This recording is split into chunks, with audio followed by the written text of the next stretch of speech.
about to find out. I'm getting a pretty clear picture right here, bro. It's a hawksbill turtle. And of course, the hawksbill sea turtle's favorite food are sponges. And check it out. That's why they call this turtle a hawksbill. Because the turtle's beak looks just like a hawk's bill.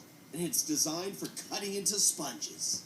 Oh, very interesting, bros, but not really the kind of observations that will help me retrofit the Tortuga to be able to swim.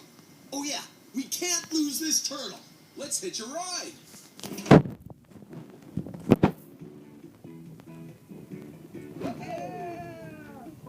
This is awesome. That's what I'm gonna name you. Awesome. No, wait a second. Awesome's not a great name. I gotta think of something unique, something that fits you better. Now that's more like it.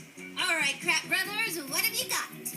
Well, for starters, the shell of the hawksbill is flatter and incredibly streamlined, so the water flows past it easily as it swims. Okay, so for water mode, we go from a dome-shaped shell to a flatter shell so water can easily flow over it.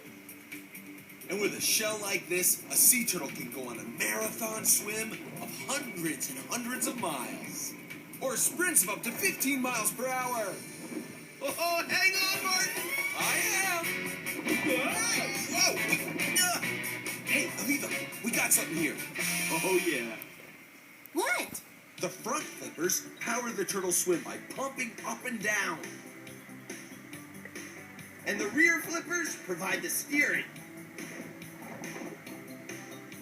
Okay, so we need long flippers in the front with hydraulic pistons for flapping power, and back here, shorter flippers with rotational capabilities for steering. Check. We're heading up!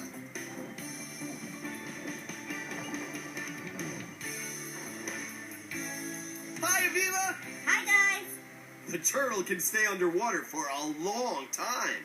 About 10 minutes for a high-action dive, and up to 40 minutes for a low-action dive. But always has to come up for air.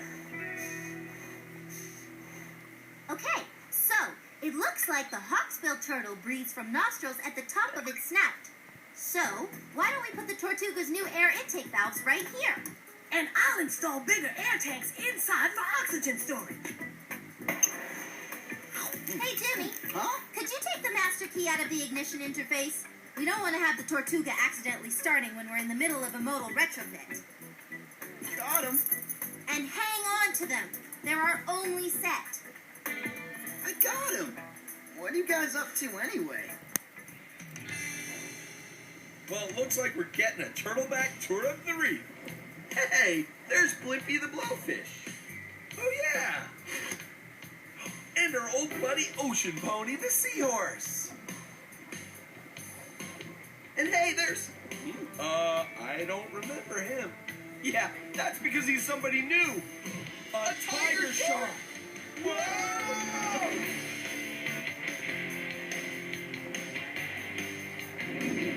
Hold on tight, Chris. I'm holding. Ah,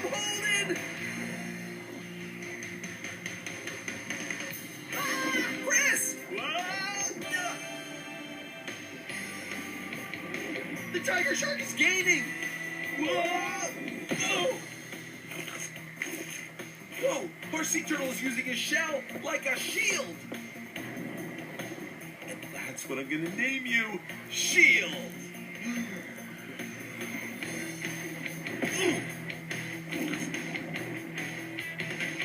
But how long can Shield keep this up? Look at these teeth. Based on size, tiger shark's jaws are even stronger than the great white shark's jaws. If that shark gets the shell in his mouth, or a flipper in his mouth, Shield is done for. Shield has another plan. I hope so.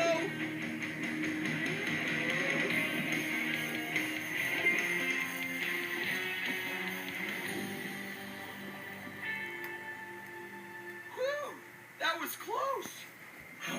And another great defense for the hawksbill sea turtle, hiding in the reef.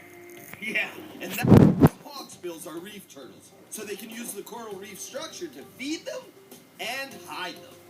Yeah, the shield defense is great when a hawksbill is caught out in the open, but the surefire plan is to hide out in the protection of the reef. Hey, Aviva, did you catch that turtle power action? Oh yeah, they saw it. So, Aviva, you up for a little turtle power suit programming? Yeah, that was incredible. Nice shield work. I never knew sea turtles were so maneuverable.